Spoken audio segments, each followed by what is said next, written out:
কখনো ভেবে দেখেছেন কলকাতায় এমনও একটা মেট্রো স্টেশন আছে যেখানে অনেক সিকিউরিটি গার্ড রাতে কাজ করতে চায় না? স্টেশনটা রবীন্দ্র সরোবর। বহু বছর ধরে এই স্টেশনটা নিয়ে নানা গল্প শোনা যায়, কারণ এখানে আত্মহত্যার অনেক ঘটনা ঘটেছে।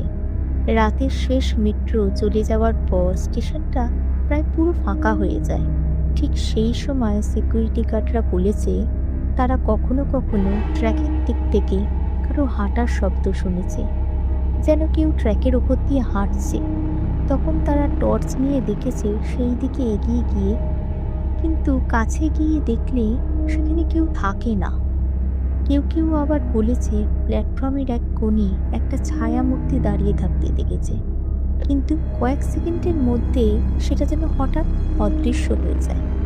অবশ্যই ঘটনাগুলোর কোনো অফিসিয়াল প্রমাণ নেই, হয়তো সবই কল্পনা, অথবা রাতের নীরবতা মানুষকে ভুল ভাবতে বাধ্য করে।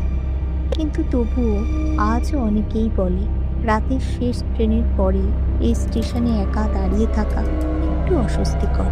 তাহলে বলুন, কখনো ভেবে দেখেছেন